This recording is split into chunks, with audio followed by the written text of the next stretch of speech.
Lovely. Hello and welcome to episode 162 of the Paro Pod with myself, Owen, and you, sir. Mark. It's your boys. We're back in the pod again, locked in for a double bill of the Gingerdead Man, 2005, Charles Band. An evil yet adorable ginger... I don't know about that word, adorable. I don't know about that. Adorable, no. An evil yet adorable gingerbread man comes to life with the soul of a convicted killer, and this real life cookie monster wreaks havoc on the girl who sent the killer to the electric chair. I don't know why I'm so bad at reading out loud. Ever since I've been a kid, I'm terrible at it. Since you were hit by the taxi. Yeah, since I hit by the taxi. And then we're following up with Evil Bong, 2006, directed by Charles Band as well. Straight-laced nerd Alice Starr moves into a college dorm with hardcore marijuana users who order an old giant bong that proves to have strange magical powers, which sends people to a bizarre, drugged-out reality from which there is no easy escape. I do like in that one as well that it's not that there's no escape. It's just not easy. Yeah, it's not easy to get out. But you can get out. But you're stoned. You're like, oh, I don't know how to get out of here. I'm so stoned and I can't get out. I can't get out of here. And like... Is that a door or is that a wardrobe? And there's so many boobs in my face. There's so many strippers in here. It's a very confusing movie. And what's his name? Jimmy Chong? Jimmy Chong. Is that his name? I don't think his name is Jimmy Chong. I think I'm thinking of the All You Can Eat from Tommy Chong. Tommy Chong. Yeah, I'm thinking Chimichanga. Yeah. Yeah, I'm thinking Chimichanga. That place, is that the place that like someone died because of a peanut allergy?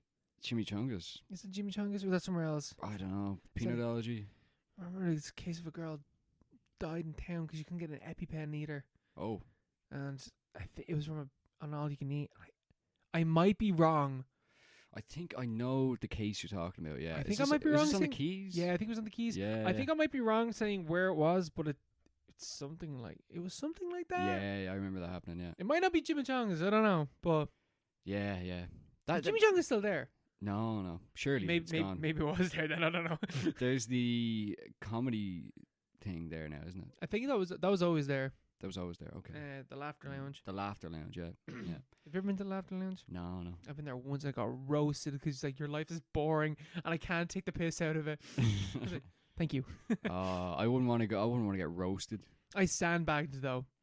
Sandbagged it? Yeah, because he's like anyone from Dublin and like I was kind of near the front one. Woo! And he goes, that was too loud. And I was like, oh great. And then he's like, what's your name? I was like, Owen. He's like, where'd you work on? I just sandbagged. I gave him very little information. Yeah. And he's like, all right. And then he just turned to someone else. Yeah, that's good. Yeah, I'd find that very stressful. I'm going there to laugh and someone's making fun of me. You know, what's that all about? I'm here to laugh. Not to be laughed. But how was your Halloween? It was great. We carved pumpkins. We set up... very good. Yeah, we set up... decorations. Very we good. had like projector lights on the side of the house. Damn, you went all out. Oh, we went all out. Well, we got like there's these ones in Lidl they're selling for $10 and they projected and it covers Christmas, New Year's, Halloween, birthdays. Damn. You know, it's great. So I'll make more use out of it. And yeah, we had some candy for the little kids, and it was the perfect amount of sweets that we bought as well. So like when the kids when we ran out of candy, the kids stopped showing up to the door. It was really well timed. Very successful Halloween, all in all. And then went out a bit later, and didn't get home till like 6 a.m. because the fucking getting home from town. Going out in Dublin is such a pain in the balls. It is the worst. Like the buses are always full. The taxi drivers just aren't there. They skip past you. None of the apps work. I was on 3 different apps at once, and like nothing was going on. I was like, I was going crazy. Went to Burger King to get food because we've been walking around for too long, and then they gave me the wrong order, and they didn't give me anything that I'd ordered. So I was like, I didn't even want food, but like I'd already paid for it. I started hulking out. I was like, walking around, and then I got ripped off in the taxi home because I was just like, name your fucking price. Yeah, I'll do whatever you want, man. Yeah, and he kept chatting. He was very friendly. Then he charged me €40. from Georgia Street back to That Mallard is Road. insane. Yeah, I got completely ripped off. That is, you paid well over twice what you should have been I paying. know, yeah. It cost me 30 quid from getting from Cabra to where I live. That's way Mm. further. Yeah. I was completely ripped. But you got home Unfortunately. though. But like I didn't care. I didn't care because like I just wanted to be at home, and he was the only person that was stopping. He's the only person because like we're waiting for like the 15 or whatever to come across. One didn't show up, and then the other one was full, and then the one after that was full. We're like, oh my god, what the hell? We're trying for taxis, none of them were coming. Eventually, we got on a 24. There's a new bus, the 24. And it had like airport on it, so I was like, oh, I must stop on like Drumcondra Road. We could walk back from there. Hopped on 24. We're on it for 2 stops. I looked it up, and it's like it doesn't go anywhere near. It goes around like Finglas and all. Oh. Well, why is there a bus going to the airport that way? What a waste. The good people of English need to get to the airport. Of course, but like going to town like You're- everybody else. Can you not go by my way? Can you not go by my way? No. So we got off that, and then this guy happened to eventually stop, and he was he's very nice. You know, the usual thing. He could smell blood in the water. He though. could smell the desperation. He knew. He could He's like, absolutely smell it. I can definitely get 40 quid off this fool. Yeah. He was like, this guy is like, because I was chatting to him. I was relieved to be in a car, and he was like very nice. He's like, oh, how are you getting on? What's your plans for the evening? He's a very, very, very happy-go-lucky guy. I was like, this guy's great, you know. But I was just meanwhile I was being taken in by his charm, and you know. You know, I got Hansel and Gretel. That's what happened. Now, Orla was fully aware the entire time of what was happening, and she kept trying to warn me, and she kept like hitting me on the shoulder because we were going the wrong direction. You got Hansel But and Gretel. I didn't want to be. I wanted to be fooled. I wanted to be fooled. You felt safe. I felt safe in that car. Abdul, may God bless you, or Allah, or whatever. Whatever it is you believe. Whatever it is you believe in. May that greater being shine on you. Yeah. So that was rough. But then, it was a grand old weekend. Didn't do much. Didn't do much beyond that. That's good to hear. What about yourself? I won a Halloween house party quiz. Oh. Like, quite literally, it got to the, like, we were, like, it was the first round, Irish, like, Halloween mythology, nailed it, 5 for 5. The movies questions come on, I'm like, just hand me the board. Just give it to me. Just give it to me. Rum, rum, rum. Question about Stranger Things. Don't fucking know. Someone else on that? Okay, Graham. And then we won. Easy. You bossed it. Oh, we bossed it. Shout out to the Nuclear Winters is what we were called. There you go. Why? Because one of them was dressed up as Anna Wintour. Who's that? She's a fashion designer. Okay. And Nuclear Wintour. Yeah, scary. But I didn't get it. I thought he said winter, and I was like, what? Nuclear winter. It's like- kind of on the nose. I was like, that's a cool name. I like that. And I think I wrote it down, and it was winter. And I was like, no, Wintour. I was like, well, it's too late now. It's too late now, man. We're locked in. So what was the prize? Pride. And knowing that you're better than everyone else. That is, the real prize of all quizzes. Oh, the sweetest. The feeling of superiority. Feeling in the world. Mm. Just knowing I know slightly more obscure shit than you. Yeah, I know more useless things than you do. You may have a better job than me, but you may be happier than me. I in life. I know what film has the tagline, "In space, no one can hear you scream." Exactly. You don't. Yeah, these are basic babby questions. Yeah. If you're not getting them right, you're getting laughed at. I'll give you one of the questions right now. Let's go. Let's replay the quiz. Name the Irish spirit that is known for playing trickery. Oh, don't tell me. You should know this. That's We have discussed this little shit many a time. Wait, an Irish deity? Irish deity, like a little ghoul spirit. That's known for trickery. Yeah, known for playing tricks on people. Leprechauns? No. Fairies? No. I don't know. Jenna said the same thing. Leprechaun. I was like, leprechauns don't. Well, yes, they kind of do. Puka. Oh yeah, Puka. Yeah, Yeah. little pukas. Ah, yes. I can't remember any other questions. That was the first question, and that's the Yeah. only one I remember. Mm. It's a question about Hannibal Lecter as well, I think. I can't remember. But anyway. Yeah, so boss that. And then the third round, I actually blacked out. I can't remember what I can't remember what the third one was. Yeah, saw your first. Just Yeah, you get the dizzies. I know. I know because what after it feels each like. round, you have to like draw a little picture. and the Best Picture won. And straight off the bat, I was like, this is how locked I was. I was in the zone. I was like, draw a giant dick, but the head of it is a pumpkin. Okay, yeah. Straight A, we won. Straight A. Straight A. Yeah, that's it. Yeah, I'd love to see the vision for that one. Mm-hmm. Lots of veins, and Lots also of like veins. spooky. You know what I mean? like all good willies. Yeah. Slightly spooky. Haunted. Haunting to look at. Terrifying, yeah. Terrifying. Is it as terrifying, Mark, as Fright Night? Fright Night is the scariest movie made in 1985. I was going to say, is this the remake or is this the This is OG? the OG. Remake isn't really worth watching. I have never seen either Fright Nights. You know, Fright Night #1 is actually pretty good. Fright Night #2 is actually alright as well. But in like an early 2010s Colin Farrell movie kind of way. Whereas like it's actually not very good at all. No. But like it's okay to like you have it on. Fright Night has You wouldn't the object. sickest poster ever, though. It does. It's an amazing poster. So cool. It's an incredible poster. Or like the vampire in the clouds above the house. Very, very cool. But yeah, I feel like this movie it's not talked about as much as you might, kind of. It's definitely a cult classic. It's a cult classic, but it's weird because it's a cult classic, but it was a very popular 80s movie So much so that they could remake it. that they remade it. They made Yeah. a second one in the 80s. Like it was a popular movie in the 80s, like, but it just didn't have the legs to kind of last. Beyond that, there's no real cultural. You never see it on TV, you know. No. It's never on TV. No one discusses it. Why would anyone discuss Fright Night randomly in Dublin? You know, in a random conversation. People don't talk about most movies, to be honest. Yeah, they don't. I don't know. I don't. Most of the time when I'm having conversations about movies with people, it's new movies. Yeah. No one talks about like anything older than earlier this year. Yeah. And like if you're talking about an old movie with someone, like when you meet or someone you don't really know that well, and you're talking about you like movies, we're talking about movies for a bit, Our surface level. and we go through the classics, and Mhm. we're just repeating what we say back to each other, Yeah. and it's like we're just repeating what we've heard other people say, Yeah. which we also agree with, but obviously we have other thoughts about it, but like why would we get into the I'm not going to share my deep thought. I'm not going to why would I about, analyze Yeah. it? Texas Chainsaw Massacre at this gap party. I'm not going to tell you about how the other guys is really about the collapse of the, Yeah. the 2008 recession. Yeah.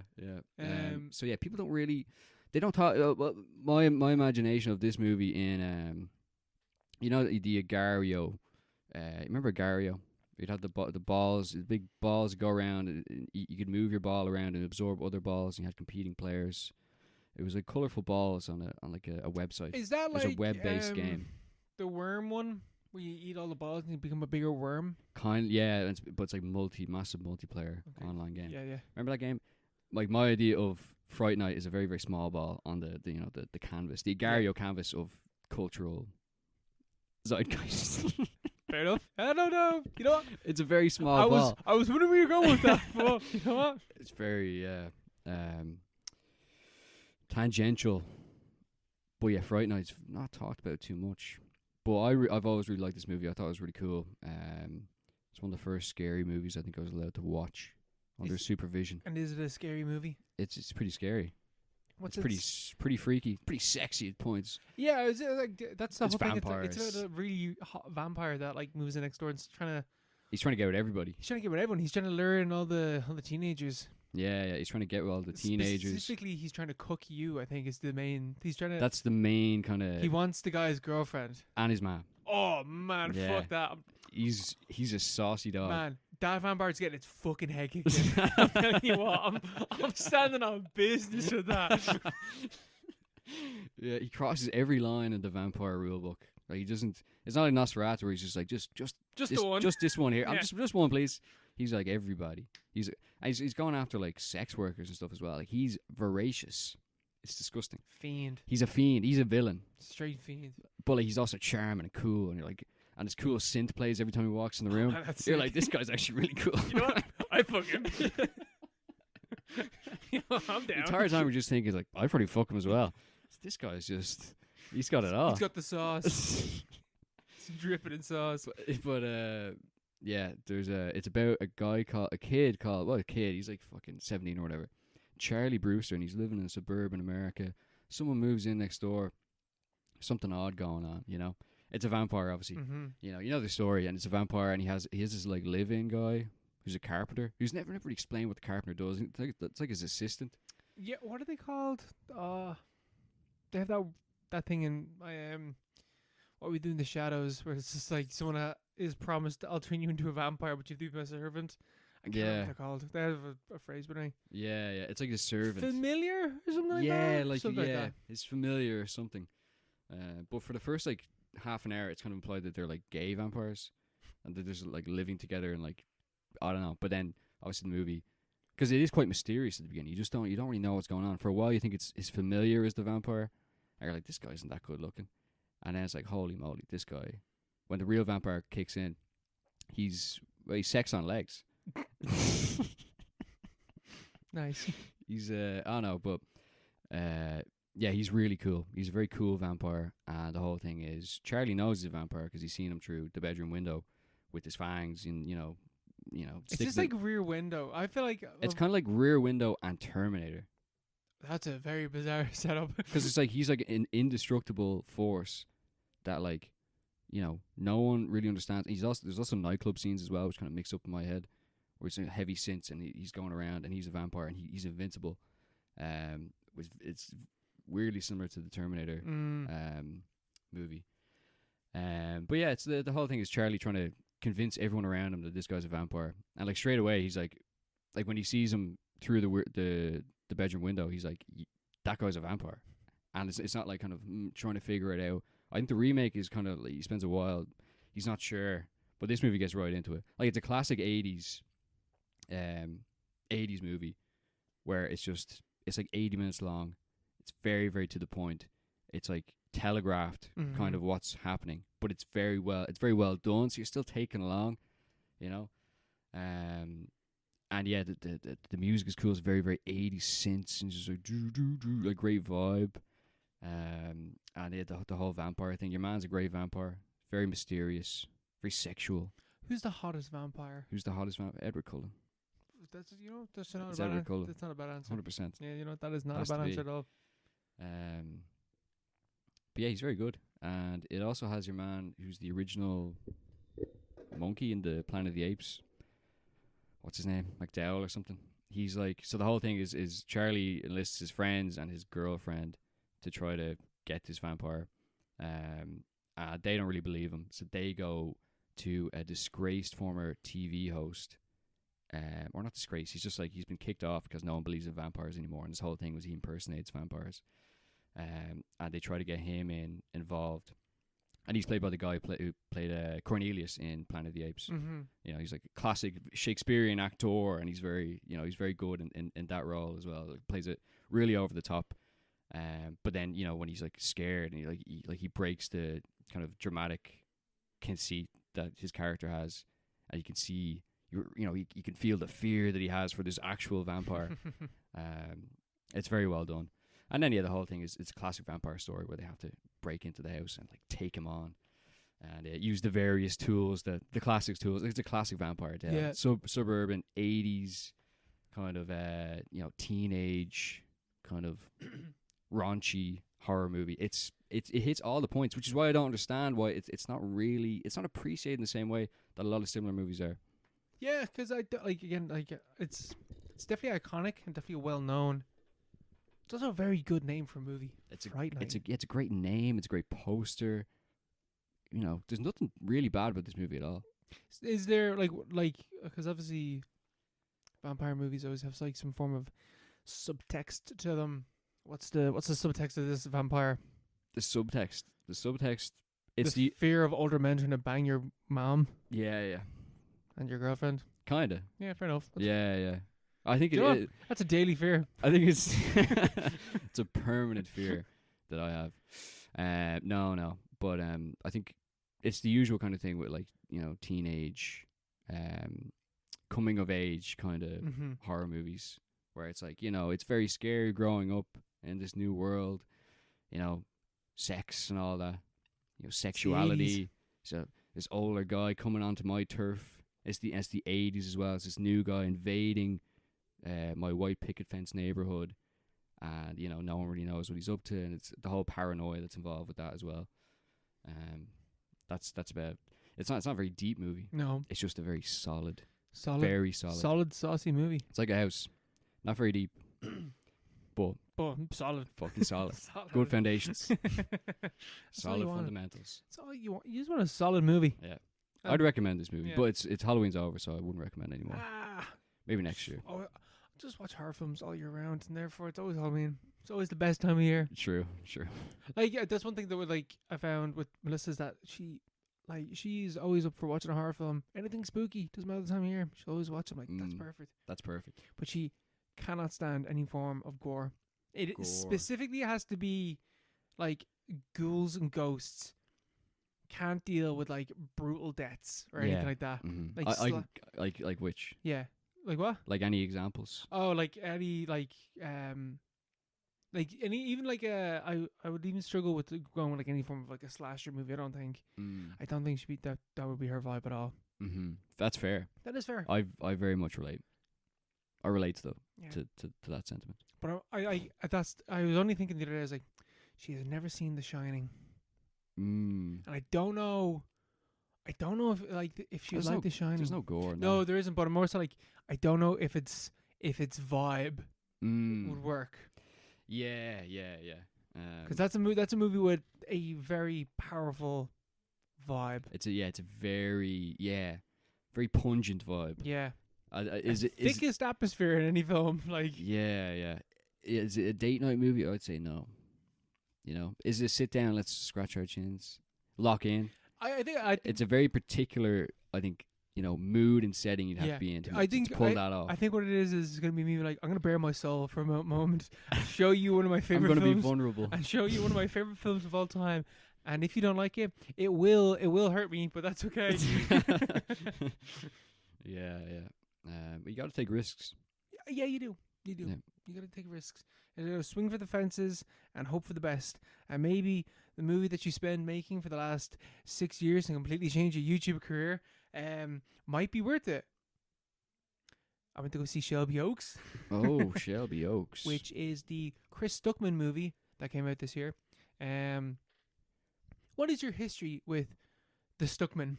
The Stuckman verse? Yeah. Have you ever been stuckmatized? Stuckmanized? I did watch his videos briefly long ago, back in when I was in school, because it just come up. Remember the YouTube app that was built into the iPhones? Yeah. I remember seeing his, and it was a great app. It was a great app because it didn't have ads or anything. I remember his videos used to just come up in the recommended for that, and sometimes I watch them because they're only like 10 minutes. I don't know how long they are now, but they're like 8 or 9 minutes. Yeah, just like short, quick reviews. Yeah. And so I watched some of them, and I thought he was pretty good. But then I didn't continue. I had a long history of. You've unlocked a memory there by just saying that, because I remember having that YouTube app on my iPod. Yeah, it was on my iPod Touch. Yeah, I didn't know how to make. I was just given an iPod and I had an app, or I had the YouTube app, but I didn't have an email address or anything like that. So I didn't know how to make a YouTube account. So I couldn't subscribe to YouTubers or anything like that. But what you could do is, even if you didn't have an account, is favorite a video. Yeah. And I remember, like, I can't remember how old I was, movie reviews, and Jeremy Johns was one of the first ones. Jeremy Johns, yeah. And I clicked onto him and I watched his videos and I was like, oh, I like that. Favorite the video, and every day would go on and like refresh his page trying to watch one. Yeah. And then I think that then expanded into me coming across Chris Stuckman. Mm-hmm. And at that stage I was like, I was more into movies. Like, Chris Stuckman is more talking about films in a different way that Jeremy Johns did. And years later, and this comment has boiled into my brain, is anytime I think about Jeremy Johns and Chris Stuckman, I always think about this fucking comment where it was someone, and it was the most liked comment as well on whatever Chris Stuckman video it was. Jeremy Johns talks about movies that I can recommend to other people. Chris Stuckman talks about movies that I would recommend to myself, or something along those lines. Yeah. Basically, Jeremy John's for normies, and Chris Stuckman is for me, the intelligent movie watcher. Yeah, for the real movie watchers, And the cinephiles. I remember seeing that comment, and I think within like 2 weeks I stopped watching Chris Stuckman. But I've always kind of liked Chris Stuckman. I like some of his videos. He has some real like. He was always very positive. I remember that. Yeah. I always liked when he wasn't. Trashed the movie. I always liked when he wasn't. Yeah. Same with Jeremy. Jeremy John's like favorite movies. Like every year was nearly like, oh, what was the most popular one? 9 times out of 10, what was the most popular one? Or what was a pretty good franchise movie from whatever Marvel or Star Wars or whatever like that. But Chris Stuckman, he'd have the odd Mad Max Fury Road is really good. I'm like, oh yeah, nice. Yeah.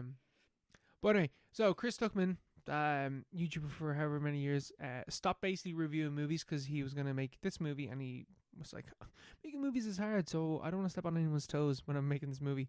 So here we are, and I think literally it's been like 6 years or so, or 7 years from him changing into making this movie. Really? And it's out.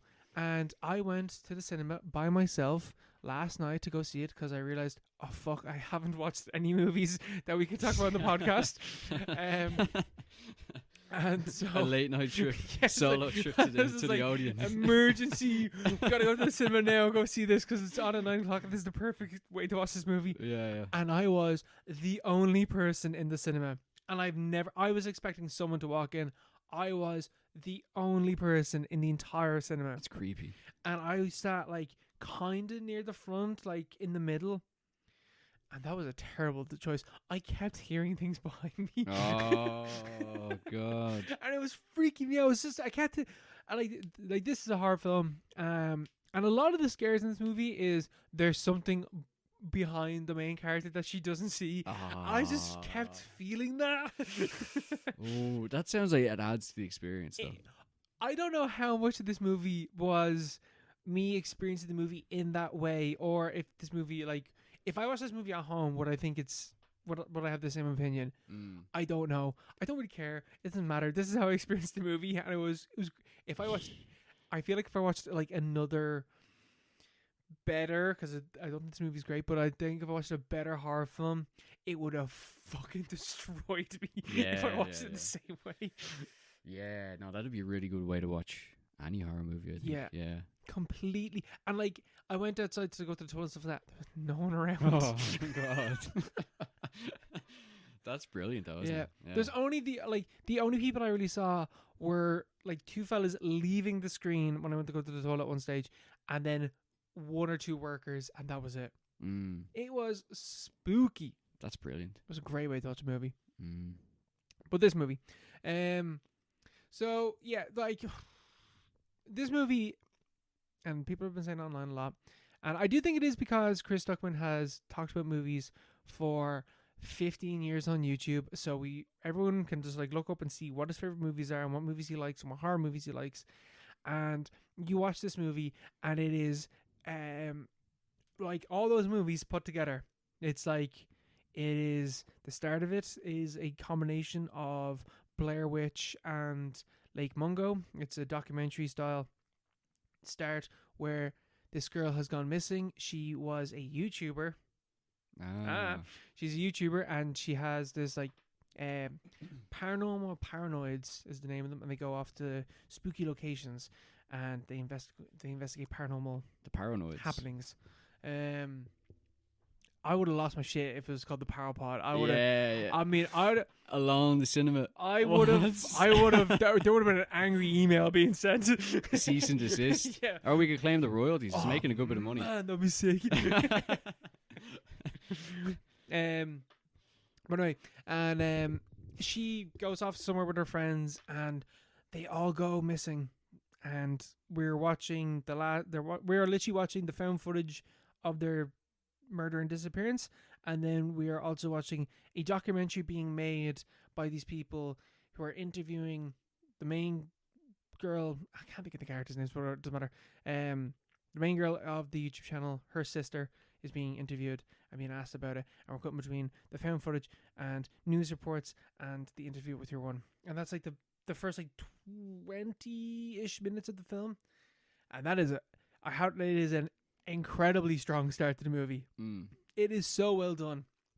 The found footage stuff, I have I have a real soft spot for found footage. Yeah. And I don't know what it is. I think it's because of that time when I was like 10 and I watched the Blair Witch Project's trailer and it scared the shit out of me.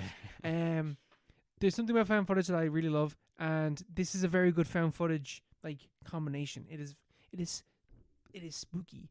And then the documentary side of it is doing the thing that like Mungo does, where it's like, oh yeah, we were watching this footage and then we didn't see it the entire time. We missed this, and then you watch the footage that you're after seeing again, and it zooms up on one location. You can see there's someone else there, Right. which is like, kind of corny because another film has done that, but this film does it as well. And then the movie, after a certain point, a man rocks up to the house while they're still shooting the documentary, and he knocks on the door and he just says, she's finally let me go, and then he blows his brains out in front of the woman, and then it just hard cuts into like actual traditional movie. And then it's just a movie from that point on. Halfway in. Like 20 minutes in. 20 minutes in. Yeah, right. about 20 minutes in. And then we get the title cards, and it's like Shelby Oaks, directed by You Got Stigmatized and all this, right? And then all the movie is your one just investigating her sister's disappearance, because the fella shoots himself in the head and he's holding a tape that says Shelby Oaks, and Shelby Oaks is the last place that the paranoids went to go investigate. It's like this ghost town that her and her sister used to go to visit with their mom. Meanwhile, main character is struggling in her relationship with her husband because they can't have a baby, which is brought up twice, and then is like the central plot point of the end of the movie, and it's not like really well developed. So it is every horror film you have ever seen where a character is investigating a disappearance that turns out to be like a cult, that turns out to be a ritual that's actually going on the entire time, and the main character doesn't know that that's what they're falling into. It is nothing new. It is nothing spectacular. It's at points it is good. Most of it isn't very good, and the ending is completely dog shit. The ending is so bad. Why? So they rescued the sister, and for whatever reason, I have no idea why you would do this. Right. So firstly, the girl has gone missing for 12 years. I genuinely thought it had been weeks. I did not realize that this girl had been missing. They say at one point, after 12 years, this girl's been missing. The missing girl's been found. These characters have not aged in the 12 years at all. It's not mentioned. It's only mentioned at the end of the movie. She's been gone for 12 years. Either I missed it or it's not mentioned. But it feels like it's only been weeks that this has happened, because every reference is like, it's been 9 days, it's been 12 weeks, it's been such and such, and then all of a sudden at the end it's like, it's been 12 years. Like, what? How? Okay. Unless I misheard that and it's been 12 weeks, but like, the missing girl has had a kid, so at least 9 months has gone past, which even at that, like, they're revealing that like she's pregnant one stage. It's like, what? How long? Even at that point, it's like, how long has this been? Yeah. Anyway, this girl has been locked up in a basement for 12 years apparently, and she has this kid that is obviously conceived by non-consensual means. And the main woman decides to leave her comatose, non-verbal, highly traumatized sister in the same room as this baby, alone. And I'm like, why the fuck would you do that? Like this, and like, oh yeah, it's her first night back, and we're just gonna leave her in the room with the baby. It's all good. I'm sure that's fine. Yeah. So obviously, she walks up to the room, and the sister's trying to kill the baby, and she's like, "No, we have to kill it. We can't let it live. It's not human." It's the first word she's spoken in apparently like 12 years or something like that. So his sister tussles and knocks her out the window, and she hits the ground. She's still alive. Let me rewind slightly for what's about to happen. There's been these dogs that are in the movie because they're like hellhounds that are like guiding the characters where they want her to go so that she gets involved in this pagan ritual sacrifice thing. And these hellhounds rush over to the sister and just maul her to death. That's it. And then the camera pans back up, and the demon is behind the sister and puts his hand on her.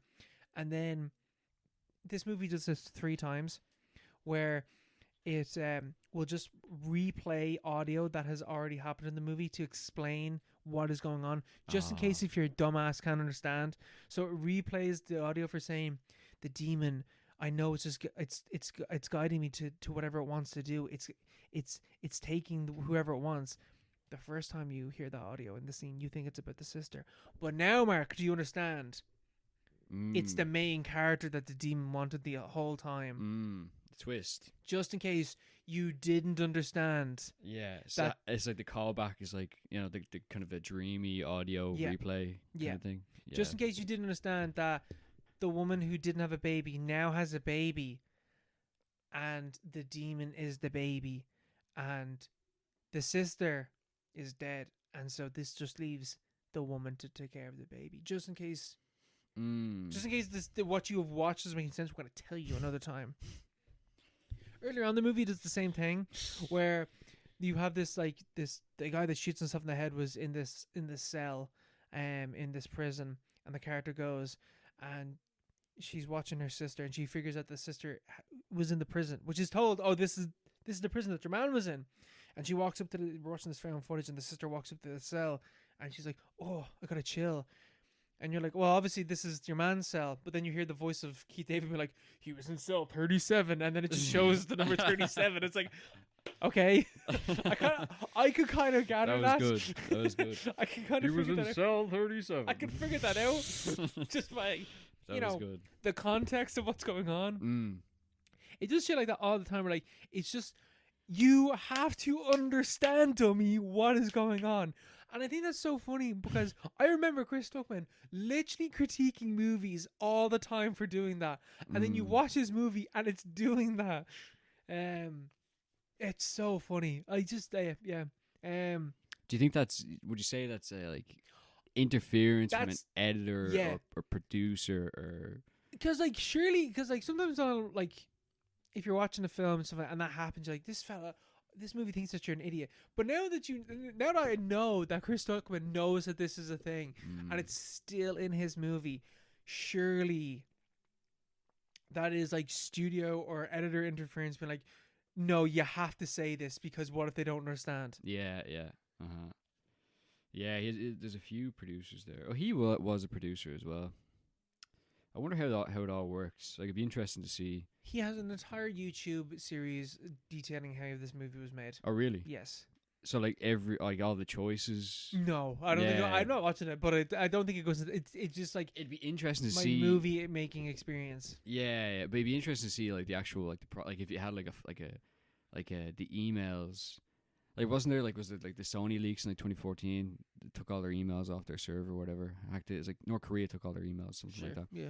But like, it'd be cool to see like in those emails, like maybe you'd studio see interference. Yeah, you'd see producers saying, "Well, we don't like this. The focus group didn't like this part. You're gonna need to take that out or whatever." Or like how like the actual process for how those decisions are made. I remember because some of them don't make any sense. No, I remember listening to a podcast about Suicide Squad, not the James Gunn, the original one. Yeah. And the way that like David Ayer was like, this movie's gonna be the way that I made it, and then I think it was Batman versus Superman came out, and that movie got fucking panned for having a dreary tone, and so the studio was like, well, this movie has to be upbeat. Yeah, I remember, and then Guardians of the Galaxy came out, and that's like obviously Guardians of the Galaxy, and they're like, this movie has to be upbeat and have jokes. But the movie that you made is not that, so we have to edit it to become that movie, basically. And and like they did 2 different test screenings where one was the original David Ayer one, and then one was this like comedy version one. And people were like, "Oh, I like this. I don't like this. I don't like this. I like this." And they just took all the bits that people liked and put them together. So it wasn't funny, and it also wasn't, it wasn't grim serious. or dark. It was all the parts that people liked from both movies put together which is not how you make a film. Yeah, I remember when because I remember they had a few different trailers out, and then all of a sudden they like two. Because I remember at the time that the first few trailers like, oh, that looks kind of cool, Mhm. and then the new trailer started coming out. I was like, what the fuck happened here? It was all colorful Yeah, and it's like completely jokes and like cracking jokes. It was very strange. But like it's so. Yeah, it'd just be interesting to see under the hood, what happens, what conversations happen, what they don't find acceptable, what the justifications are. Is it all focus group, or is it like, well, I know better because I'm a producer and I worked with Gary Busey on, fucking whatever, the Buddy Holly story, so I know my stuff. Like how do they justify it? Yeah, I don't know. It's like, I think because even if you watch like director cuts of movies. Like, Blade Runner would be a great example because in Blade Runner they have to like explain at the end, and this is how the movie ended because I can't remember. I've never actually seen the original cut of Blade Runner when I watched the director's one, but isn't in the original Blade Runner, like Harrison Ford just fucking explains the ending of the movie just in case you didn't get it, and then obviously in the director's cut it doesn't do that, and clearly that is the studio be like, no, you need to have this in there to explain. Yeah, in case there's any doubt. And obviously, if you're like an independent filmmaker like Chris Stuckman, you can't turn around and be like, no, I'm not doing that, because you can't really say no to the people that are funding your movie. True, yeah. Like you're saying it's crowdfunded, but I say some of that. It's because like Neon is the distributor or the Neon, yeah, or the production company behind it, whatever role that they have, and obviously they're an actual company, and they're quite big, and like they're like, you will put this into the movie because we put like 20 million of our own money into this, so you're gonna do what we tell you to do. Yeah, apparently it only cost $2 million. Well, we put 2 million, and Chris, how much money did you put in? Yeah, I thought so. Right, go do this. Did it did it look cheap or anything? No. Good, yeah. Like this movie looks really, really good, and it's like it is very well shot. The sound is not that good. Like the sound is like all over the place. Like I was telling to you beforehand, but like the bit where like it's a documentary and it's meant to be like real, like it's meant to be an actual like documentary or found footage that we're seeing. So there's certain things that you can't do when you're making a movie like that. And in this movie, there's like the guy that comes over to the house and blows his brains out. He's off in the distance in one scene, and like it's still in the mode of being a found footage documentary film. So I presumed when we see the guy walking in the distance, is like, oh, we've snapped now to being the real movie. But then it just cuts back and it's the guys in the house and they're still shooting the documentary. But when the guy is walking in the distance and he's just a blur in the background, that is very obvious. You can clearly see him. But just in case you didn't see him, we're just gonna put in footsteps so you can definitely hear him if not see him. Yeah. And that completely breaks the rules.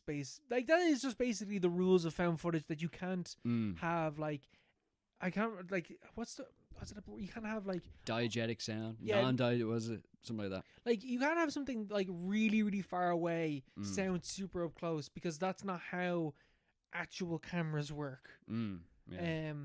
There's definitely a term for that, but I'm not smart enough to know what the term is. So like that is a straight up cinema sin flaw in this movie. Cinema sins, yeah. And then a lot of the time throughout the movie, if there's something breathing or something scary in the scene, it is the loudest fucking thing in that scene. There's a bit where like she's aware that the demon is basically coming after her or whatever, and she's like crawling on the ground and she's breathing like, but like it is literally like it is the only fucking thing you can hear. It is so loud. Like some of the audio mixing just like did not work for me. Like, and there's a bit as well in the movie where like it's a dog like a bit away, and it cuts between her and the dog, but the dog's breathing is the same. True, like whether we're at the dog or to her. Yeah. So like it's like like, how close is the dog to her? But then you cut back to the dog, and the dog hasn't moved. Cut back to her, and she's moving. Cuts back to the dog. Dog's not moving. But like the audio is confusing me because I don't know where the dog is compared to her. Even though that she's not panicking because she's staring at the dog the entire time while walking backwards. Mm. So the disconnect between me and the character there. Yeah, yeah. So just stuff like that, like just like. But again, it's your first movie. Yeah. Mistakes will be made. The issues at the end are 100% entirely your fault because that's how you wrote the movie and it's written like fucking dog shit. That's what you signed off. But the start's very good, even though there is flaws in it. And like, there, like, you know, I said to you, like, oh, what's the subtext of this, like, vampire? What's the subtext? There is nothing underneath the. There is No. not a hint of subtext in this movie. Damn. There is. Is he a subtext kind of guy though? I think so. Stuckman, like, yeah. I feel like you know, he's. Surely he is. He yeah. recommends movies that I like. Yeah, I'm sure he is. Yeah. No. But there's nothing beneath Nothing. the image. Nothing. That's shame. Like, this is literally just a ghost story. And, like, there's less than zero. Yeah, that's a shame. Even, like, because I was like, oh, like, this ghost town used to be a thing, and now it's no longer. It's like, oh, I wonder. It's because of the demon. That's the reason why. It's because it was the demon. It was the demon. That's the reason why. And what does the demon represent? The demon's just a demon. It doesn't represent anything. It represents demons. It's evil. It's just pure evil. It doesn't have an allegory for trauma or economic collapse or political meanings or anything like that. It's just a demon. It's just a bad guy. And the town went to shit because the demon arrived, and that's all that there is. Yeah, the town went to shit because the demon. And this movie, like it does it is literally Rosemary's Baby at the end. This movie has nothing to say about gender or women's autonomy or anything like that. Nothing to say about anything like that, because most of this movie is just about this girl has gone missing. That is the only thing that this movie is about. And then it's about this pagan ritual that then just is over. Like, when the third act hits, this movie's 90 minutes long and 20 minutes is just found footage mockumentary style filmmaking. And then the 20 minutes in between are her trying to investigate it. And then that's the end, basically. We're into the final act and it's all dog shit. This movie has nothing to say about anything. I feel like you've become harsher on this movie as the because evening has gone on. It's because you asked me that question. I'm like, this movie has nothing. But again, I watched this movie by myself in the cinema and I was spookered for the first 40 minutes of this movie. That sounds like an amazing experience. Yeah. But I feel like, you do that with most horror movies. I could have been watching Bluey and maybe Bluey, the same unease. But regardless, I still somewhat enjoyed this movie. I don't think it's as bad as people say it is. But it is nothing new and it has nothing to say. Yeah. God damn you, Mark. I came into this being like, I think I kind of like this movie. And then I'm like, God. No, I'm sympathetic to this movie. I'm sympathetic. I'm a Stuckmanite. I feel bad for Stuckman. People are being mean to him. Stuckman. Yeah. No, I'm sure he'll get another go at it. It's done well anyway at the box office. It is really funny though, because like everyone, like everything online is like, this movie's not very good. Yeah. And it isn't very good. It's all right though. Leave it This alone. isn't a 2.5-star movie. It's a 3-star movie. It's a 3-star movie. A very generous 3 stars. Yeah. Yeah, interesting. I think it does sound kind of cool. That the ending does. It sounds kind of shy though as well, you know. But like, it is. It sounds kind of. I feel like I might watch it though, just out of interest. Just out of interest. Yeah. Just because. Why not? Yeah. But yeah, hopefully he gets another go at it. Because as you said, it's first time making a movie. And I'm sure there was. Just reading there the Wikipedia page, which is all the details obviously. They crowdfunded $650,000, but the movie cost 2.8. So obviously, bulk of the financing was done by the production company or like some investors, whatever. Yeah. So like, I feel like it would have been, if over half the budget is connected to some suits, then you're gonna be pushed in directions that maybe you don't want to go. Maybe they're like, no, we need to have the footsteps of the man walking in the distance. Because what if people don't see it? Yeah, what if people don't see it? Like, they need to know there's something going on or whatever. Like stupid asks like that. Because like, how does that work with you know, like I think it's like an obvious question, but like, you know, like the auteurs, you know, the like Del Toro or like Villeneuve or whatever, when they're making a movie, they get complete creative control. Like, what did the producers do on those movies? Like nothing. They just signed the check. They just sit there. Yeah. Did they do anything at all? Like Christopher Nolan's like, you will fucking listen to me. Yeah. I'm doing this. Piss off. This is what's happening. We're blowing up this fucking plane. Shut up. Yeah, we need to do it with a real plane. Yeah. Why? Because I said so. Yeah. Don't ask any more questions. But I think that's also part of the reason why Chris Stuckman's like, I need to be way nicer to some movies, because now he's like, oh, I see what happens. I see, like, you have your vision of what your movie is, and that is not because movies are a collaborative project. You can write the film, you can direct the film, you can produce the film, but there's other people making this movie, so you're gonna have to. Takes a village. Yeah. Mm-hmm. So, which is like that's That's life. That's life. That's actually life. Mm-hmm. For fuck's sake. You can never. Can't just be mean to people. Yeah, no man is an island. You can't just be mean to people, and you can't be just too nice to people. Yeah. There's a fine balance somewhere in there. You know, Chris will get it. That tax man gets it as well, Mark. The taxi man, yeah, you know, he's Machiavellian. he's a smooth operator. He knows what he's doing as well. Bastard. But yeah. Speaking of a movie where producers played no part at all. Well, actually, they probably did. There's a movie. Ever seen Poseidon? Is this the Poseidon Adventure? So it's a. What is this? Is a water movie, obviously. This is a water movie. It's a water-based movie. Is this the movie where a ship sinks? But it's not Titanic. Turns upside down. Yeah. This is the scariest movie I've ever seen. Really? Yeah, like in terms of, it had me freaked out watching it. Like, and I watched it at like 1:00 on a Sunday. It was bright outside. No, it was bright outside. It was in the afternoon. Oh, this movie freaks me out. So like, does the Titanic ending freak you out?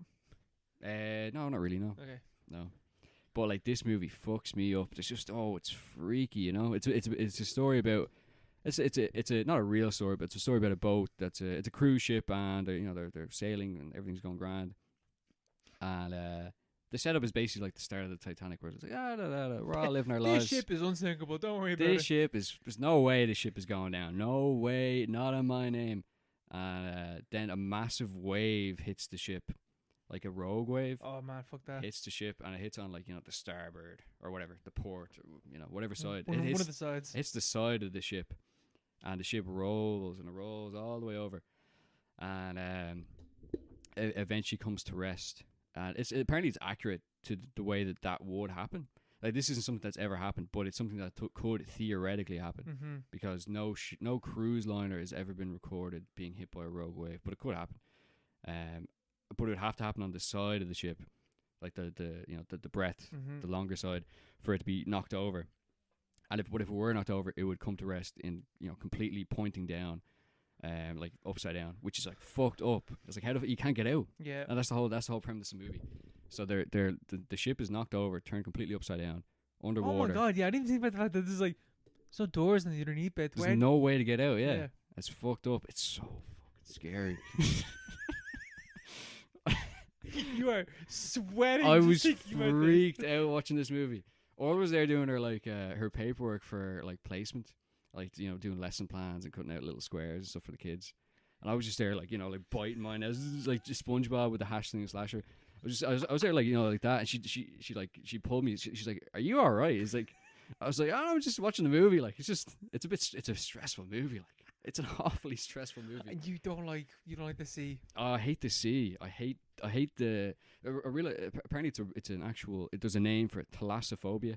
Yeah. Just fear of the deep sea. Yeah. I wouldn't say it's a fear; it's a hatred of the deep sea. It's not a phobia; it's an ism. It's an ism. Yeah. But yeah, it's the whole premise of the movie. They're trapped upside down in the middle of the ocean. It's at New Year's as well, which I think is Titanic set at New Year's. I don't think is it? Yeah, I don't know. That happened in April, didn't it? But anyway, yeah, it's set in Fergie's in this movie. She's singing. Man. She's singing as the boat suddenly tips over. She's singing like "Big Girls Don't Cry" or something, and the boat goes completely tits up, and that's the premise of the movie. They have to find a way to survive, and yeah, it's like this. It's based on it's a remake of a movie from the 1970s, which had Was it Dennis Hopper or something was in it? Was it? Maybe it wasn't Dennis Hopper, but anyway, there was a few famous heads in it, and it was a big movie at the time, big event movie at the time. That sounds like we're gonna have Fergie in it. Yeah. Move over, Dennis Hopper. We need Fergie in this. The first one, Dennis Hopper. Fair. This one has Kurt Russell. Okay. So, and he's tops. Yeah, he is tops. For what he's working with. The script is rubbish. Yeah. Like there's nothing going on. This movie is not about the script. This movie, it doesn't matter about the script. This movie cost $200 million to make. It didn't, it bombed as well. But this is just, and this is in 2006. Like no one talks about this movie, even though it was like one of the most expensive movies ever made, because it isn't very good, like script wise. But like it does exactly what it, the whole point of the movie is. It's a disaster movie. It's a disaster movie, which is very well, like, and he had so many disaster movies in the 2000s. Oh God, yeah. So many. All those Roland Emmerich movies. Yeah, I thought Roland Emmerich directed it, but some guy I've never heard of. But yeah, you had like Day After Tomorrow, 2012, like all those Deep Impact, those 90s. But anyway, but like all these crazy movies, but like none of them are nail biting. Mm-hmm. This thing is like, fuck, Jesus, how are we gonna get out of this? And like the way, obviously a few people survive at the end. The way they get out doesn't make any sense at all. Like it's completely illogical. But like it's very, very tense. Like so when it's turned upside down, the ship is essentially being held afloat by a giant ballroom in the middle, mm-hmm. which is like it's airtight. It's an air pocket, and they're all sitting around there. And your man Holt from Brooklyn Nine-Nine is kind of like the captain of the ship, and he's directing where everybody should go. Oh man, I love him. Yeah, he's great. And him and Fergie, like, have a, great chemistry. Great chemistry, yeah. Yeah, and he's directing where people should go, but like everyone's like, what are we just gonna wait here? And he's like, at most, we got an SOS beacon out at most. We're maybe a few hours away from rescue. We just sit tight, do whatever. But you got the renegade thief, who's like, I'm on the ship because, I'm off some shady dealings over in whatever the port city is. I need to get out of here ASAP just because I'm a slimy kind of character. He doesn't really have any other motivation to kind of go his own way. You need someone to make the situation worse. You need someone to instigate the inciting action. Well, the inciting action is the boat tipping over. But like for people to do something after the boat tips over. And so he decides, he's like, I'm going to get out of here. Kurt Russell's daughter is there, and she's the girl. Remember, Day After Tomorrow? Yes. She's the girl in that. Jake Gyllenhaal, like she's in all those movies. I think she's in Shameless as well. But Kurt Russell's daughter is like, my boyfriend or something is somewhere else on the ship, so I need to go find him. Kurt Russell's like, fine, I'll go along with you. There's a kid who's lost his mom, and there's some other person. There's a few other people as well. There's Richard Dreyfuss, like from Jaws. He's there as well. He's like, I want to get up. For some reason, he's like, there's a shark in the water. He's like, yeah, I've experienced doing all this stuff. And he's like, I want to leave as well. So they all leave, and the Holt is like, well, I'm locking the doors because we have to make sure this is airtight. And they're like, yeah, whatever, what the fuck, we don't care. A few minutes later, the fucking air bubble pops, and like everyone in the ballroom dies. And Fergie just like hugs Holt, and like while the ocean just like floods into the ship. Like at this point, the ship would have sunk. Yeah. There's no way the ship was staying afloat. But like obviously the movie continues, and the rest of the movie is just this kind of band of ragtag individuals, making their way down the ship but up toward the surface, through various levels, of challenges. There's a pool of water on one deck that's on fire, and they have to find a way to get across that. Oh, this is like a video game or something. There's like an underwater level. Oh yeah, obviously, yeah. Yeah. There's there's one.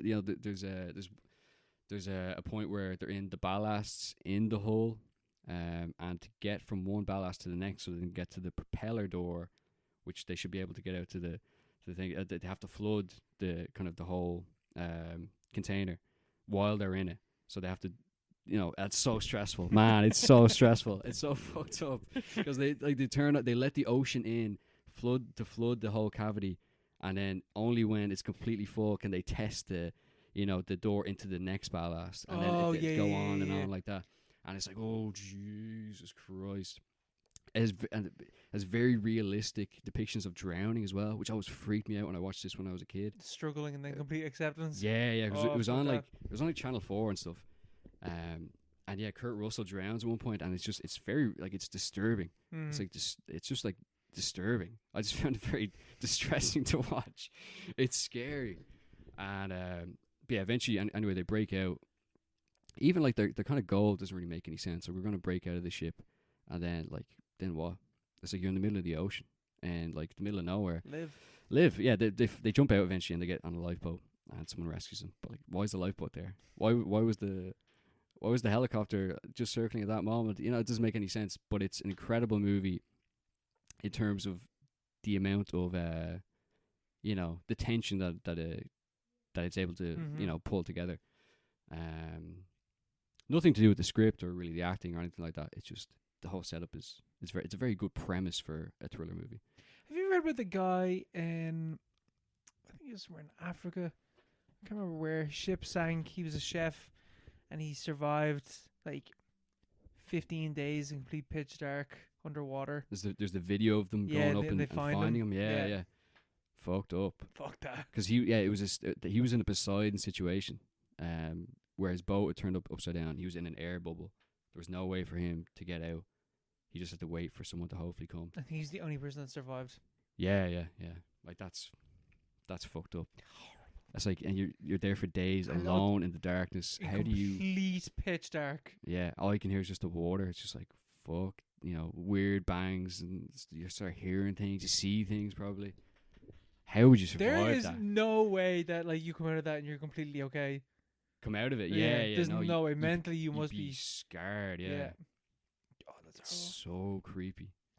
Have you ever seen the movie Underwater?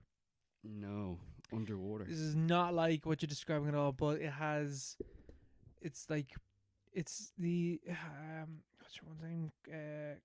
Kristen Stewart. Yeah. And she is working on a deep sea oil rig. And things go wrong, and they end up in the vast. It's a recent movie, isn't it? Yeah, they end up in the vast emptiness of the ocean. And they're not alone because they dug too deep. And there's like, it's like turns into like a Lovecraft movie. Oh, okay. Yeah, it's not very good, but it is like worth the watch because I think that deep water, that is basically what this movie is like. Look into the absolute pitch black of the ocean, but there is something staring back at you from that pitch black. Yeah. Freaky. Yeah. Freaky. But it also just kind of turns into like a space movie because they're like wearing suits and they're going in the water, and it's kind of like it basically turns. It might as well be in outer space at once, like halfway through the movie. But it's underwater, so like the Abyss. I've only seen parts of the Abyss, but that is basically like an alien movie just underwater. Yeah. Yeah. But yeah, no, Poseidon had me freaked on a sunny afternoon. Freaked. Glad to be on land. Yeah, I was glad to be on land. It's fucked up. It's funny that you mentioned this movie, though, because I only, like, during the week saw a clip, and I don't know if this is real or not. I did not do any further investigation on it. But apparently when they were shooting the scenes for Titanic and they were doing all the flooding scenes, James Cameron was like, "You're going to do this for real," and he just flooded the set and just had people actually panicking while the water was flooding in. That sounds like something he would do. It does sound like what he would do. It's like, I do believe that is real. That those panic screams were real because you basically locked them in a room. It's like, I'm going to flood this thing. Yeah. Oh, you got results. You got results. You know, Kubrickian method. What's your thoughts on Titanic? Do you like it? Not really, no. Yeah, no, neither. I don't really. It's too the long. last hour is very good, though. But so long. It's a very long movie. It's just so long. 3.5 hours, is it? 3 hours, 15 minutes? I think it's just 3. Is it just 3? I think it is just 3. Yeah, I'm not a huge fan. But, like, we're not the audience. No, we're not. You know? You could have made a Poseidon out of Titanic, but that's not the movie it is. You could have made 4 Poseidon, maybe. I don't know how much did Titanic cost to make? Similar to Poseidon. Only 200 mil? Yeah. I think it would have been more than that. I assume that was way more money back then. Probably. That's inflation. pre-crash. Oh. Pre-crash, pre-COVID. That's walking around money. Man, that is proper. Like, we'll just give you what you want to make a movie like this. Sure, we'll give you the money to do that. Whatever. Yeah. How did he get that? Because he done Terminator and The Abyss, and what else? Aliens. Aliens, Mm. Terminator 2. I suppose. Yeah, he had proven himself, but like Yeah. such a huge movie. Anyway, it's not very scary. No, it's not. No, but Titanic doesn't have that fear for either. Mm. But it is like just like, oh, this is what's such a sad, the bit where like the baby's in the water, the mom's holding her. Fuck. Yeah. It's so sad. Yeah. It's just a sad movie. Will we go for a break? Let's go for a break. And now on to our recommended double feature films. The Gingerdead Man and The Evil Bong. I almost mixed up the two titles there, which is why that pause is there. The Evil Dead Man and the Ginger Bong. The Ginger Bong. I'm not going to go through the plot summaries of these movies again. There's no need. No, there's there's absolutely no need. They both kind of explain themselves. Their titles, like, they are exactly what they say on the tin. Mm-hmm. It is about an evil gingerbread man and an evil bong, and they kill people. Okay, why did I recommend these movies? I watched this movie, the first one. Okay, we're going to talk about the Gingerdead Man first. Where's the justification? I sat there watching this movie, Gingerdead Man, and have like literally 15 minutes into this movie, it's like, why did I recommend this film? And I have to watch another one of these fucking types of films after this. Why did I do this? There's nothing to talk about. And they're like, mostly isn't. This is definitely certainly not like our normal fare. Our normal fare of discussing movies and talking about like the subtleties as to this cool thing that this movie does, whatever. There's none of that here. There's nothing subtle about these movies. Nothing subtle about these movies at all. And I don't even know if these movies are in the camp of it's so bad it's good. I actually don't think they fall into that camp. Would you not say so? No. No, because I feel like they're intentionally bad. But that's kind of is kitsch camp. That's kind of the thing, isn't it? I don't know if it works for me. I feel like it's so bad it's good has to have like, you have to see the heart. You have to see the attempt of trying to make something good and failing spectacularly because of whatever reason. Yeah, I get you with the Gingerdead Man, to be honest. Evil Bong, I see a lot of heart in that movie. I feel like the Evil Bong is like an actual movie. I see Evil Bong in the same kind of realm as like the Trauma movie, like, you know, like fucking, what you call it? What's that one? Toxic Avenger. Toxic Avenger. That kind of universe. Okay. Where it's like it's really schlocky rubbish, but the whole movie is a joke. But like, there's actual filmmaking involved in Toxic Avenger and stuff like that. Yeah. And like actual effects. Well, to be fair, Evil Bong has effects. They're like window movie maker effects. They're like templates that you put over. See, I see Evil Bong as like kind of a mid DIY extended sitcom episode. The transitions with the like weed, like marijuana leaves, really, I was like, this is such a bizarre way to change from scene to scene. It did feel like it felt like what's that show? The 80s, that 80s show? That 70s show. That 70s show, yeah. It felt like that. And it was really like, it felt like a really terrible, like Home and Away. Specifically Home and Away. Yeah, it's like TV, and that's kind of that's the tradition these things come out of, isn't it? It's like none of these were ever played in any cinema. Like maybe as a joke. I think they're straight to DVD. These are straight to DVD. And they're made with movies. They're made with the point of ridiculous title, super low budget, stupid but eye catching. It makes you want to be like, oh, that's a perfect movie. Just buy and like just rent for a few days. The exact reason why I recommended these movies is, we'll watch it because it's called The Evil Bong and The Evil Gingerdead Man. Like, I don't need to explain anymore. Like, that's the reason we're gonna watch these. Yeah, and we fell for it. And also like the title art as well, or the whatever, what you call it, the posters for the movies. Oh my god! Like they're very eye catching. You're like, what the fuck is this movie about? It's the kind of thing that would make you stop if you're walking down the new releases aisle in Extra Vision in 2000 6 or whatever, Yeah. you'd be like, what the hell is this movie about? It's only €2 to rent, or €1 or whatever. I'll see what it was like. And then obviously it's dog shit, but like, You knew that. you knew that, and that was kind of the point of the point of the movie is just to be schlocky and kind of ridiculous, and the whole premise is ridiculous. Well, I think Gingerdead Man is genuinely a bad movie. Like, Yeah, it's just a genuinely, bad movie. like, dog shit bad. Yeah. There's no real. It's not funny. Like, Gary Busey's in it as like purely playing into the idea of it's Gingerdead Man with Gary Busey. And Gary Busey's there because that's funny.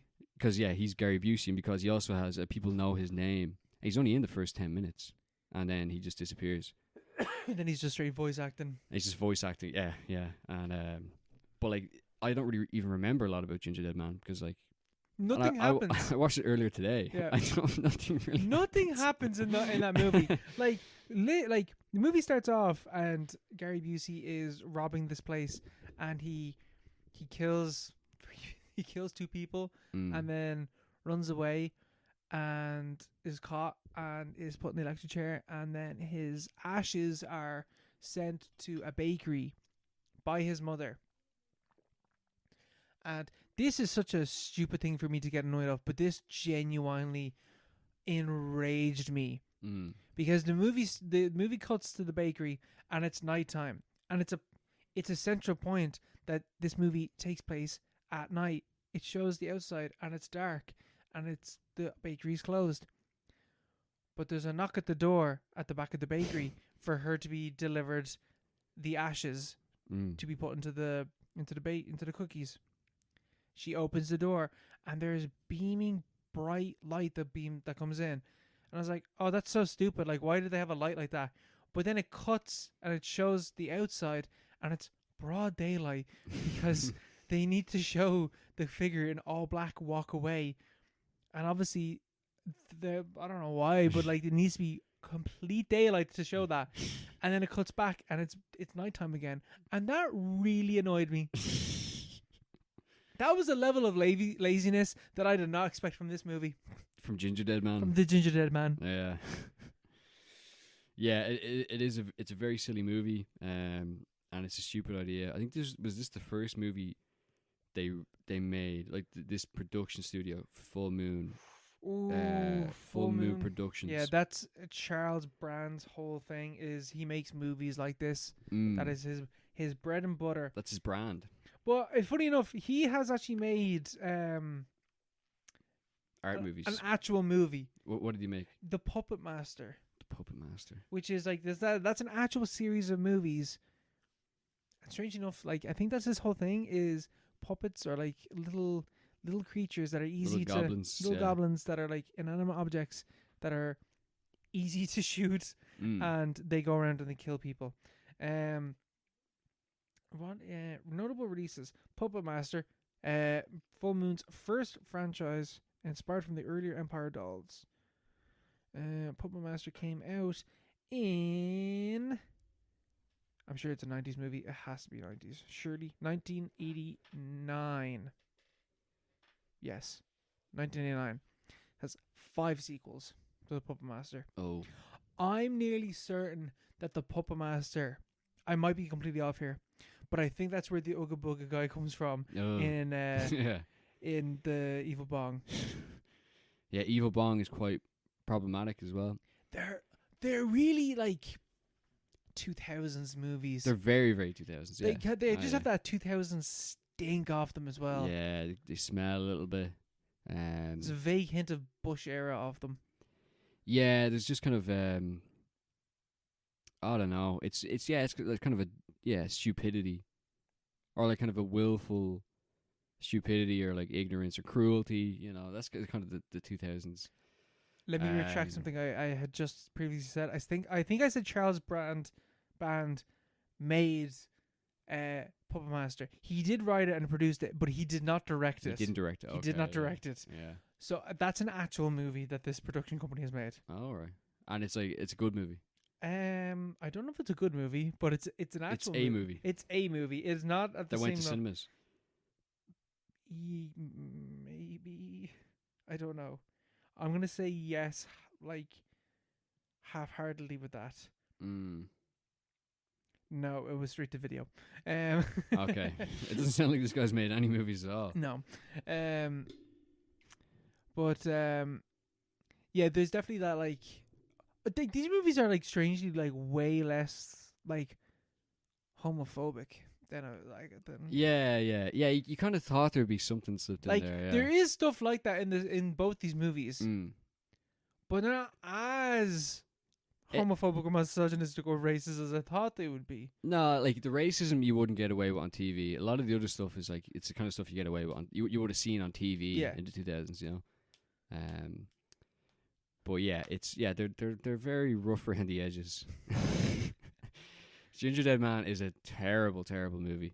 That 70 minutes that feels like 2 hours. 70 minutes. Yeah, it's only an hour long and it's 10 minutes of credits.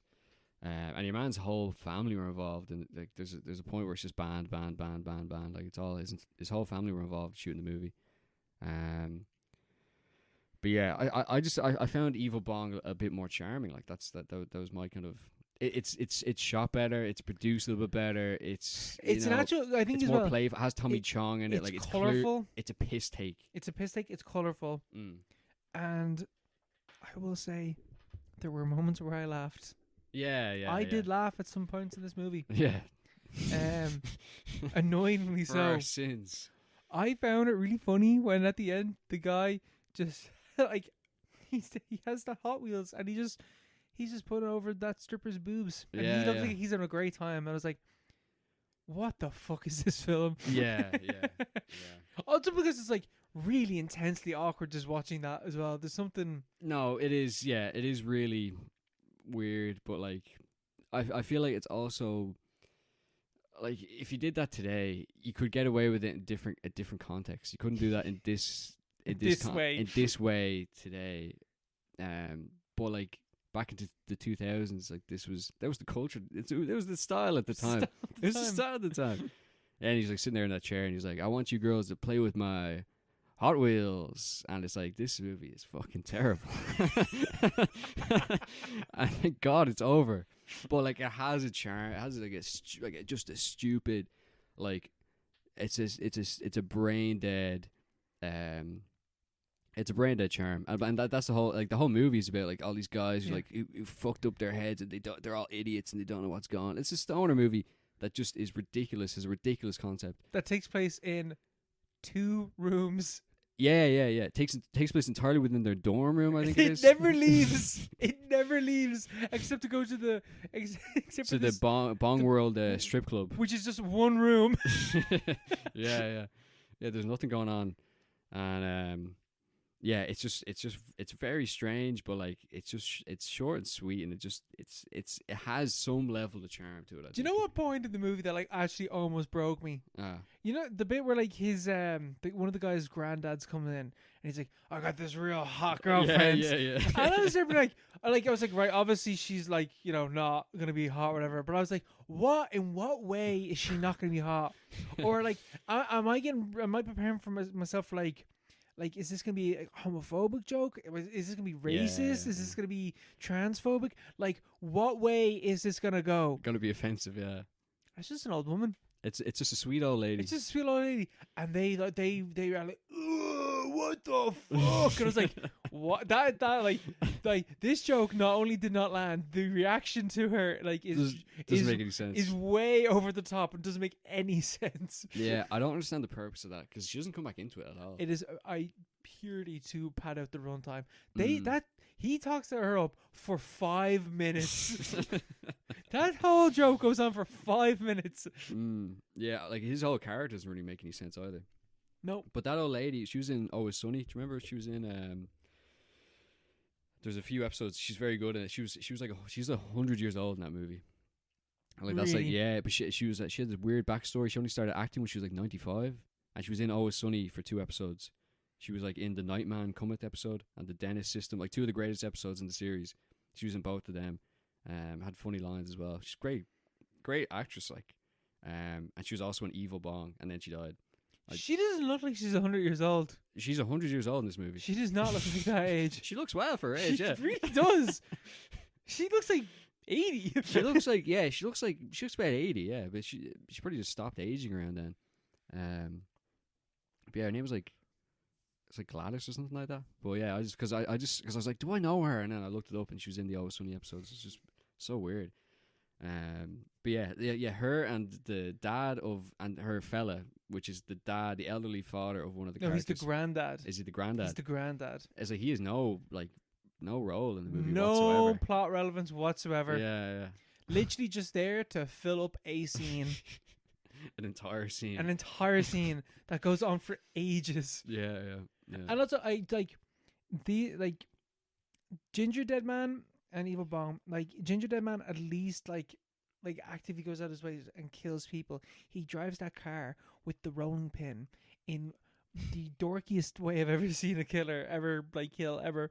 But Evil Bong literally does nothing. She just is there, and then people smoke her, and then ages later she takes them over to the stripper place, and she doesn't even kill them, as we find out by the end of the movie, because they blow up the Evil Bong, whatever, and then everyone's okay. Everyone just comes back to life. Yeah, it's so stupid. Yeah, they just blow up the Evil Bong, and everyone's back. After being like gored to death by killer strippers. Yeah, bras. Yeah. Are they? Do you think? What's the subtext there? That's what my question is. Do you think that the bras are actually bras, or are they meant to be like the boob? Is it meant to be like in the world of are they in the Bong world? In the Bong world, are they just meant to be? Are those tits meant to be sharks basically eating them, or is it that they're actually just wearing a bra and the bra eats them? Do you know what I'm trying to say? I know what you mean. I think it's part. I think they're ghouls that have like especially adapted tits that can consume. Because like one of them is like showing her naked body, and then she's like, "Hey, do you want to come over here and see something?" And then she takes off this thing that she was previously wearing nothing, and then puts something on and is like, "Hey, do you want to see something?" And then reveals that she's wearing a bra, and the guy's like, "Oh wow!" It's like, you literally have just seen her entire naked body. Yeah. What is going on in this movie? But he's stoned. He probably forgot about it, man. And genuinely, that could have actually been a completely different woman. They all look the exact same. They all do look the exact same, yeah. But they're all interchangeable. That's the thing, you know. And you know what? This movie doesn't discriminate. There's a male stripper in this movie as well. There is, yeah. Very briefly, and they don't want to show him that much because no homo. We're not showing that stuff. Don't worry, boys. No women are watching this movie. Yeah.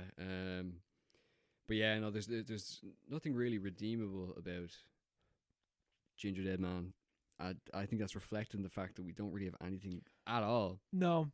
To say about it. Gary Busey's in the movie, and I have nothing. He doesn't there's nothing. He actually puts in a fine performance. He actually does. It's an Oscar-worthy performance. It's actually like it's you know he did what he was asked to do, which is act crazy for the first 10 minutes, and then just like do a few voiceovers. It's probably like an hour of voiceover in total. Yeah, that he probably did, and then he's only speaking for like pretty 15 minutes and less of the movie. And like the bits with Gingerdead Man are like the best bits. Yeah, because everything else is dog shit. Like every interaction between every character is just unbearable unless the Gingerdead Man is in the scene. And even when he's in it, it's like, this movie is shit. This movie is so stupid. You have the guy that's in the movie, and he wants to be a professional wrestler. Yeah. And for whatever reason, he eats the Gingerdead Man. I was like, that's obviously a terrible idea. Obviously not going to work. You're fucked. And he is fucked. He turns into the Gingerdead Man. And then they bake him alive. And they don't really care that he's gone. Yeah, they don't care at all that they just cooked their best mate. Yeah. He was such like an establishing character in the movie. It's like who the main character bonds with initially. Like you show them together. Who initially, I thought that the romance was going to be between. Yeah. But no, it's between this Chad. Yeah. Who just comes on the scene, who actually has a sensitive side. Which we find out in a prolonged sequence which takes up about half the movie. Man, the romance in this movie takes up like 40, 50, 60% of the movie. Oh god, it's so bad. It's so bad. It is agonizing. Like the scenes that the Ginger Man, and like the bits with the Gingerdead Man aren't even like that good either. No, they're awful. Yeah. They're still bad. Yeah, they're still like they're Like he cuts a woman's finger off at one stage. Yeah, yeah. And she's like, ah! And it's like this big thing, but she has to survive for some reason, which she does to the end. But like all is like, I'm not sure what size he is as well. Like he actually is. He's gingerbread man size. I thought he was growing. Yeah, I throughout thought the he was growing, movie. but I don't think he is. No, he's just like super powered and kind of like a Chucky doll kind of way. I would beat the fuck out of the Gingerdead man. Yeah, no, yeah, we'd get him. Because he gets eaten, so he can be beaten like quite easily. I don't know why you had to eat him. Why didn't you just pummel him into crumbs? Why'd you have to eat him? Cinema sins, plot hole number 1. Oh yeah, Jesus Christ. And then Evil Bong. I actually think Evil Bong probably could defeat me. Evil Bong, 100%. That's what's so scary about Evil Bong, is that like you don't know what's going to happen, and obviously, you know, from what we see with the characters, you can survive a few rips off the Evil Bong, and see no real problems. It's after the third or fourth rip, and suddenly you're in Bong world, and you're getting your dick chewed off by a stripper's carnivorous tit, and then it's like, oh shit, what the hell's going on? But that's the scary thing, and then the Evil Bong is like mocking you with her like vaguely problematic black accent the entire time. Evie, yeah, it's like, okay. I've just because I'm just looking up things about Gingerdead Man. Uh-huh. Gary Busey reportedly was paid $25,000. That's it. And filmed his human scenes in just 2 days. Why did that human scene take 2 days to shoot? Yeah. Seemingly misunderstanding that he wouldn't be on set for the entire shoot. Misunderstanding? Yeah. I thought you would have been like, okay, I'll take it for 25 grand on the condition I'll do it for 1 day. I'll do it for 1 day, but I'll push 2, and I'll send you the files of me doing the voiceover. For the Gingerdead Man. Yeah, the WAV files. Yeah, wow. He's an artist. Actually, I saw some interview with him recently. It's like some funny clip of him doing an interview where they're like, I think they're asking about like Hunter Thompson because he knew him, and it's just for a documentary about Hunter Thompson. But like they're interviewing like all his different friends and stuff, and they're interviewing Gary Busey, and he starts asking questions, and he's like, "Hold on a minute, this is all wrong," and he's like, he starts directing the cameraman and like the interviewer. He's like, let's pretend like you just came across me, and he turns around and looks out at the city, and the guy starts asking questions. He's like, wait till I turn around, man. And he's like trying to make it so this interview, like 2-minute clip in a documentary, is just like a happenstance running into Gary Busey in the hills of LA talking about his dead friend. It's like, well, this guy is like, because he have like some like major like mental health episode. Like he's fucked in the head. He had a massive motorbike crash when he was younger, and I think it's something like his skull had to be reconstructed or something like that. Yeah, like he's actually crazy. Yeah, like that's his thing. Like you almost feel bad laughing at him. But he did this movie, but he's also won an Oscar. So he's also he's won his credit. Yeah, I don't know. The other thing I have to know is Bill Mosley. He is, remember Who's that? Texas Chainsaw Massacre 2? He's the guy that he plays the hitchhiker in that movie. Oh yeah. He is in Evil Bong. Is he? He's the guy that just comes in. He's like, can you show me where the exit is? Oh, is that him? That's him. Ah. No idea why he's in the movie. That's him. That's him. Oh my god. Yeah, I was wondering because I was like, who is this? They guy? really put a lot of emphasis on like, there he is. There's that guy. And one of the Cheech and Chong guys is in as well. Yeah. He's like one of the main characters. I thought he was the guy that made the delivery at the start of the movie, and he just walks in and is like, "Oh my god, it's you!" It's like, okay. I thought he was like the guy who gave them the bomb. I thought he was as well. Yeah, but that's a different guy. They emphasize, "I did not sell this. My wife thinks I'm dead and sold it." Yeah, this is such a weird plot point. Yeah. These movies are sure something, and I know I said like, "Oh, we could."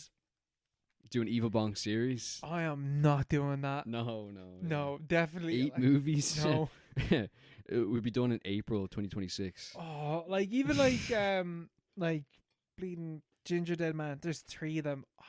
No, fuck that. No, life is too Gingerdead short. Man versus Evil Bong. Oh, I don't even know. How long is it? Do you know that there's you said you laughed and said the Gingerdead Man. Sorry, which one was it? The Ginger Bong? The Ginger Bong? There is Ginger Bong Man or something like that, which is a combination of the Gingerdead Man and the Evil Bong. Oh shit. There is something I can't remember what it's called, but there is lore. There is a multiverse. Oh yeah, the plot involves a serial killing cookie. The ginger. Oh no, this is just the crossover movie. The Gingerdead Man but these versus Evil Bong. there is one that is a combination of the two. I don't know what the name is. I might find it now if I try hard enough, and I give up. No. Oh wait, no, man, no. We'll just watch Ooga Booga. I don't think we should watch that. No, that movie came out in 2013. Yeah, I saw that as well. It's a bit late for that to be coming out. Yeah, even in 2005, like that's like you're playing with fire. Because like the thing with the end of Evil Bong, it's all these cameos from the different. It's like the end game for the Evil Bong universe. It's like Endgame if no one had ever heard of the Marvel universe. That's after Evil Bong. Sorry, Which one? Ooga Booga. Yeah. But that's the thing, because all these characters should come cameoing in at the end of Evil Bong, and it doesn't make any sense when you're only watching the movie on its own. But they all relate to different characters in the Full Moon universe. But then you look into it, and like most of the characters in the movie, like their movies didn't come out till years after. So there's just even when you're watching this at the time, for whatever reason, you're like, what the fuck is going on with all these characters showing up? I don't know who any of these guys are. Yeah. Why is? But I did pop when the Gingerdead Man showed up. I was like, hey. Yeah. Because the Gingerdead Man came out first, so that makes sense. But very nonsensical. Do you want? I'll read the plot to Ooga Booga. Okay. Revenge is served on a spear when dirty. Revenge is served on a spear. On a spear. Okay. Yeah. When dirty cops brutally murder Devon, an innocent African American med student. Devon's soul is magically transferred into the body of an action figure named Oh my god. Ooga Booga. Oh my god. Armed only with his tribal weapon and the help of his old girlfriend Donna, Ooga Booga takes to the streets and trailer parks to find the men who stole his bright future away from him. The bodies begin to pile up as Ooga Booga slices and dices his way through crooked cops, meth heads, and demented city officials in order to clear his name. Ooga Booga is maybe the most racist looking thing I've ever seen in my life. Yeah. It's a very racist name premise to the movie as well. Why does he get transported into this racist doll? Like it's like a gollywog, isn't it? The Ooga Booga came out the same year as Naziton, Decadence and Destruction, which is a Nazi stripper movie. Yeah, there's a lot going on in the Evil Bong universe. My God. This is... Sins have been committed. Yeah. Sins have been committed. That is all I will say. Yeah, I think it's time to close the chapter on the Evil Bong I think universe. Yeah, that's enough of... The first one's the best one, though. Oh, by a mile. There's no way that they get better. No, there's absolutely no way. Though some of the poster art and the synopses sound a lot funnier in the later ones, like Evil Bong 666, Evil Bong 777. They're just funny to read the synopsis of, but they weren't like. You get it. Watching two of them, it was fucking agony. Yeah. It's actually it's a waste of your time. We could watch so many better movies. Yeah, you gotta watch an actual movie. Literally could have watched an over 2 hour long movie that was good rather than watch these two movies. You could have watched one battle after another. Could have. Actually, no, you couldn't. But it's too long. Could have watched. Could have watched any of the Harry Potter movies. Yeah. Could have. Could have watched the Dark Knight. Could have watched Poseidon. Could have watched Poseidon. I don't even know how long Poseidon was. It was too long, really. too much stress. Too scary. Will we leave it at that, Mark? Let's leave it there for tonight. Do you have a recommended film for us? No, not really.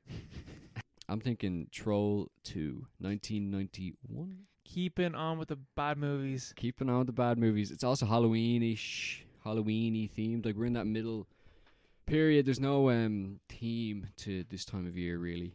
No. So we're just going to go with that.